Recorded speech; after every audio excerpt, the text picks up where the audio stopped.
महादेव जी की पूजा होती है। दिन में एक समय ही भोजन करें, पीले वस्त्र धारण करें, पीले पुष्पों को धारण करें।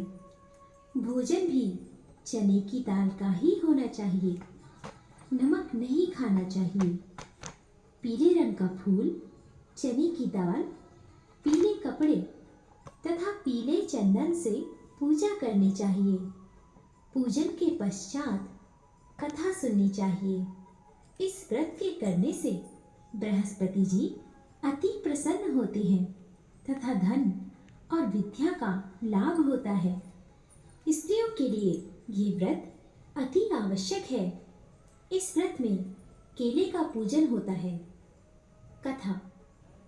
किसी गांव में एक साहूकार रहता था, जिसके घर में अन्न, वस्त्र और धन किसी की कोई कमी नहीं थी, परंतु उसकी स्त्री बहुत ही कृपण थी। किसी भिक्षार्थी को कुछ नहीं देती, सारे दिन घर के कामकाज में लगी रहती। एक समय एक साधु महात्मा बृहस्पतिवार के दिन उसके द्वार पर आए और भिक्षा की याचना की। स्त्री उस समय घर के आंगन को लीप रही थी। इस कारण साधु महाराज से कहने लगी कि महाराज, इस समय तो मैं घर लीप रही हूँ, आपको कुछ नहीं दे सकती, फिर किसी अवकाश के समय आना। साधु महात्मा खाली हाथ चले गए। कुछ दिन के पश्चात वही साधु महाराज आए, उसी तरह भिक्षा मांगी। साहूकारनी उस समय लड़के को खिला रही थी।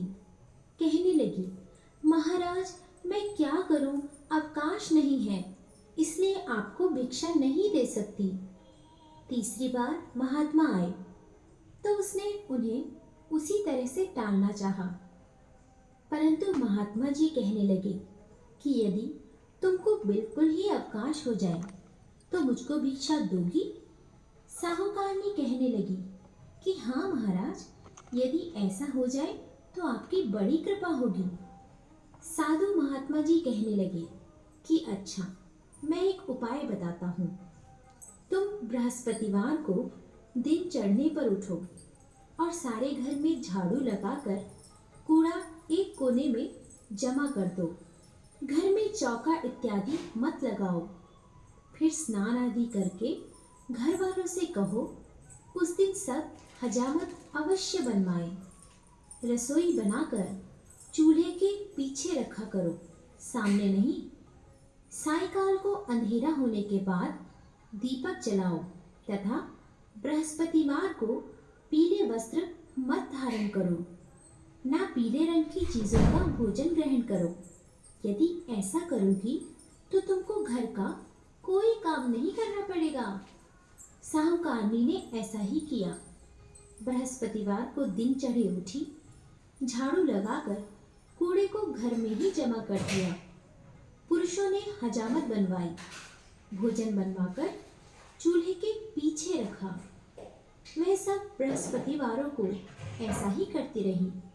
अब कुछ काल बाद उसके घर में खाने को दाना न रहा।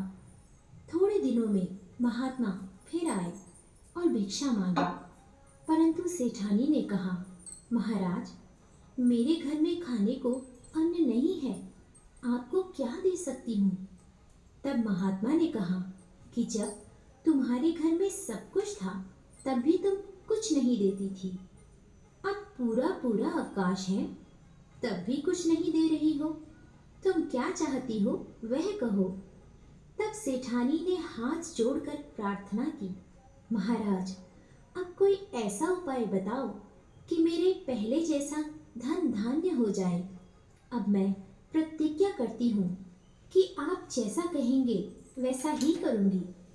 तब महात्मा जी ने कहा, बृहस्पतिवार को प्रातःकाल उठकर स्नानादि से निवृत्त होकर घर को गौ के गोबर से लीपो तथा घर के पुरुष हजामत न बनवाए। भूखों को अन्न जल देती रहो। ठीक सायंकाल दीपक जलाओ। यदि ऐसा करोगी तो तुम्हारी सब मनोकामनाएं भगवान बृहस्पति जी की कृपा से पूर्ण होंगी। सेठानी ने ऐसा ही किया और उसके घर में धर्म धान्य वैसा ही हो गया जैसा कि पहले था। इस प्रकार भगवान बृहस्पति जी की कृपा से अनेक प्रकार के सुख भोग कर दीर्घकाल तक जीवित रही।